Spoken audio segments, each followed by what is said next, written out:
బాలాపూర్ గణేశుడికి తమ చేతుల మీదుగా లడ్డూ ప్రసాదం ఇవ్వడం సంతోషంగా ఉందన్నారు తాపేశ్వరం వేముల ఉమామహేశ్వరరావు. ఇది తన పూర్వజన్మ సుకృతం అంటూ భావోద్వేగానికి గురయ్యారు. తనకు ఇంత గొప్ప ఖ్యాతి రావడానికి బాలాపూర్ గణేశుడే కారణమంటున్న ఉమామహేశ్వరరావుతో మా ప్రతినిధి లిఖిత ఫేస్ టు ఫేస్.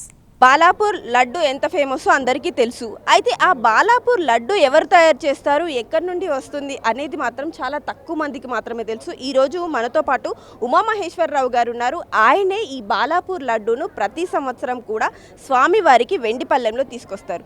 అయితే ఆయన అడిగి మరిన్ని వివరాలు తెలుసుకునే ప్రయత్నం చేద్దాం. సార్, ప్రతి సంవత్సరం కూడా మీరు స్వామివారికి లడ్డు సమర్పిస్తూ ఉంటారు. ఎంతోమంది, కొన్ని కోట్ల మంది మీ లడ్డు కోసం ఎదురు చూస్తూ ఉంటారు. ఎట్లా అనిపిస్తుంది సార్? మామూలు కాదమ్మా, మాటలు రావు. నేను ఏదో బతుకు తెరువు కోసం హైదరాబాద్ వచ్చాను. మెగాస్టార్ అవుదామని వచ్చాను, మెటాస్టార్ని అయ్యాను. ఇలాంటి అవకాశం వస్తుందని నేను ఎప్పుడూ అనుకోలేదు. ఏదో రోడ్డు పక్కన జలాబీ వేసి బతుకుదాం అనుకున్నాను.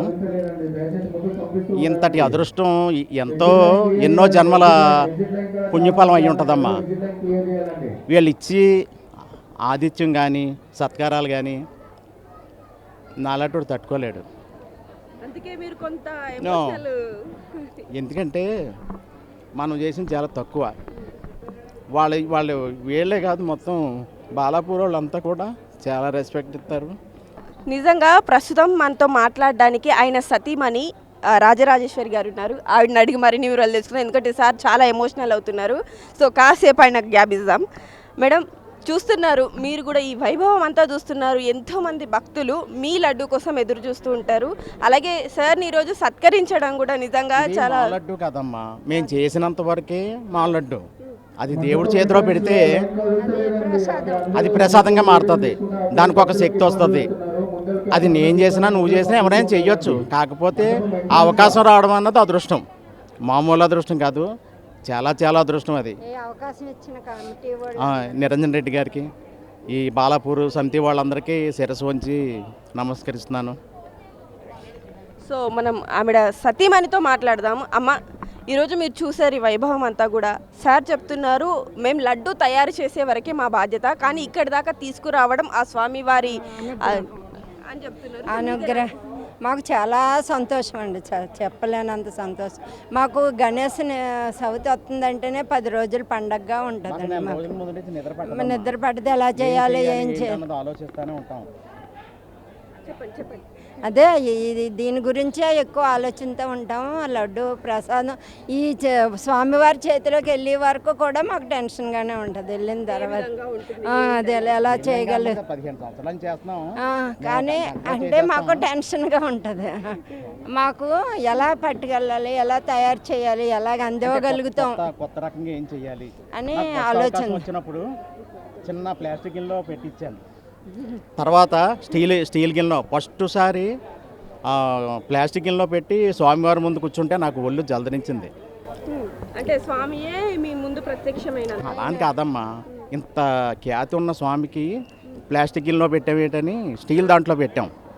తర్వాత మళ్ళీ ఇత్తడి దాంట్లో పెట్టాం. అయినా నాకు తృప్తి లేదు. తర్వాత మళ్ళీ వెండి దాంట్లో. ఇది ఎప్పటికైనా బంగారం గిన్నెలు ఇవ్వాలని నా కోరిక. అంటే మీరు ఏదో కెమెరాలు పెట్టారు, మైకులు పెట్టారు నేను చెప్పట్లేదు. నా మనసులో ఉన్న కోరిక చెప్పాను. అది ఎలా తీరుతుంది ఏంటన్నది ఆ భగవంతుడి దయ, ఆ గణేశుడు ఆ శక్తి కూడా ఇవ్వాలని నేను కోరుకుంటున్నాను. ఎన్ని రోజుల ముందు తయారు చేస్తారండి? ఒక రోజు ముందరమ్మా, అంటే అప్పటికప్పుడు గంటలో చేసేయచ్చు.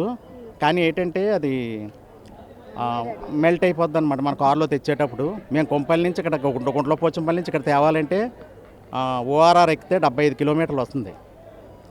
ఏదైనా కదిలిందంటే బాగోదని చెప్పేసి అది మనం స్ట్రాంగ్గా చేయాలి. ఎందుకంటే వాళ్ళు నెత్తి మీద పెట్టుకుని ఊరేగుతారు, అందరూ చేతులు వేసి లాగేస్తారు. మేము ప్రతి సంవత్సరం చూస్తుంటాం కదా, అందుకని చాలా పటిష్టంగా ఎవరైనా లాగినా కూడా పటిష్టంగా ఉండేటట్టు మేము తయారు చేస్తామమ్మా. ఎప్పుడు కూడా మీరు చూస్తూ ఉంటారు, ప్రతి సంవత్సరం థీమ్ అనేది ఒకటి మారుతూ ఉంటుంది. ఈ సంవత్సరం కూడా థీమ్ మారింది. ఎట్లా అనిపిస్తుంది సార్? వీళ్ళు సెట్ వేసినట్టు లేదమ్మా, గుడి కట్టినట్టు ఉంది. స్వర్ణగిరి తెచ్చి ఇక్కడ కట్టారా అన్నంత ఇదిగా ఉంది. ఇది కూడా సుధాకర్ రెడ్డి గారు 1 మంత్లో తయారు చేశారు. మొత్తం అంతా ఒక చోట తయారు చేసుకుని ఇక్కడ 20 days 15 daysలో మొత్తం 70 మంది సుధాకర్ వాళ్ళ టీము కలకత్తా నుంచి వచ్చి 70 మంది ఇక్కడ తయారు చేయడం జరిగింది. సో మనం విన్నాము ఆల్రెడీ ఉమామహేశ్వర్ గారి మాటల్లో. ఆయన సతీమణి కూడా మనతో మాట్లాడడం జరిగింది. ఏ విధంగా వారు లడ్డు తయారు చేస్తారు, ఆ లడ్డు తయారు చేసినప్పుడు వాళ్ళు ఏ విధంగా ఉంటారు, అలాగే ఆయన కొంత ఆ భావోద్వేగాలకు కూడా గురి కావడం జరిగింది. ఎందుకంటే ఇక్కడ జరిగే సత్కారాలు కావచ్చు, ఇక్కడ స్వామివారిని చూసినప్పుడు కలిగే భావన కావచ్చు, ఆ విధంగా ఉంటుందని. ఇవి ప్రస్తుతం ఇక్కడ ఉన్న అప్డేట్స్. కెమెరా పర్సన్ మనోహర్తో లిఖిత, ప్రైమ్ 9 న్యూస్, హైదరాబాద్.